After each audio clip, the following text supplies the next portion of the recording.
Kalau pada waktu itu Kain pergi menjauh daripada Tuhan dan misalnya Habel tidak terbunuh, tidak mati terbunuh. Lalu waktu itu Habel ditanya oleh Tuhan, Habel, Habel, di manakah saudaramu, di manakah kakakmu Kain? Lalu Habel menceritakan bahwa Kain hampir membunuh aku ya Tuhan.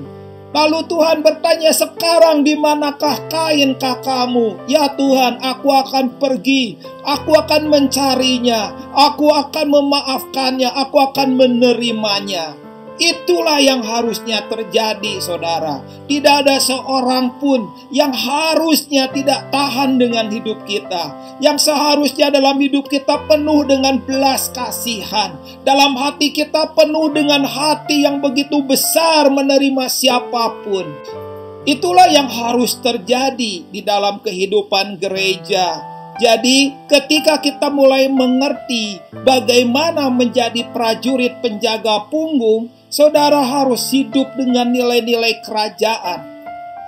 Nilai-nilai kerajaan yang mana, yang seperti apa? Ayat ini menceritakan bahwa 3 orang ini menerobos, menyusup masuk ke dalam musuh. Mereka memberikan sesuatu dengan mempertaruhkan nyawa. Seperti itulah orang yang menjaga satu dengan yang lain. Karena itu saudara, nilai-nilai kerajaan dalam komunitas adalah kamu lebih penting daripada dosa kamu. Kamu lebih penting dari kesalahan kamu. Kamu lebih penting dari kelemahan kamu. Bahkan kamu juga lebih penting daripada ketololan kamu. Setiap kita nggak bisa menolak orang lain yang jatuh.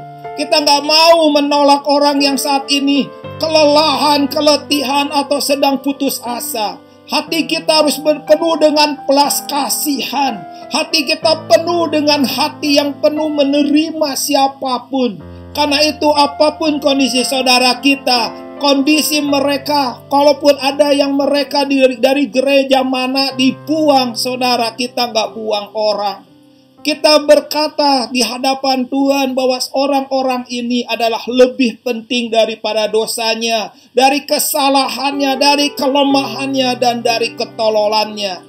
Karena itu hati kita harus tahu bagaimana belas kasihan kepada banyak orang. Kita berjaga-jaga dan menjadi penjaga punggung mereka. Dan itulah yang terjadi, yang harusnya terjadi kepada kita semua. Karena itu saudara, kalau kita ngerti prinsip yang pertama, kamu lebih penting daripada dosa kamu, lebih penting dari kesalahan kamu, lebih penting dari kelemahan kamu, bahkan lebih penting daripada ketololan kamu, maka saudara akan bisa menjadi orang-orang yang menjaga punggung bagi saudaranya. Kalau engkau bisa menjaga punggung bagi saudaramu, engkau bisa menjawab pertanyaan Tuhan kepada Kain, di manakah adikmu, di manakah saudaramu? Tuhan, aku ada penjaga adikku, akulah penjaga saudaraku. Aku menjaga punggung mereka supaya dalam peperangan tidak ada lawan yang memukul belakang mereka. Aku akan menjaga punggung mereka. Aku akan menjaga bagian kelemahan mereka. Mereka lemah memang, tapi aku penjaganya.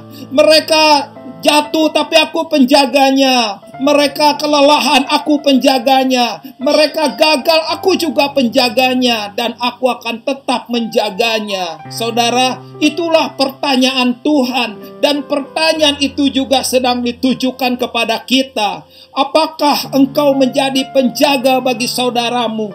Apakah kau menjadi penjaga orang-orang yang Tuhan taruhkan dalam hidupmu? Ada orang berkata, aku akan menjadi penjaga bagi orang yang saya suka. No, Tuhan tidak berkata engkau menjadi penjaga untuk orang yang kamu suka, orang yang kamu senang, atau orang yang kamu sama-sama, yang kau bisa bersama-sama. Tetapi pertanyaan ini tidak ditujukan kepada orang yang kamu suka. Pertanyaan ini mengarah kepada pertanyaan, siapapun yang aku taruh dalam hidupmu, kau menjadi penjaganya. Seperti itulah yang harusnya kita lakukan di hadapan Tuhan.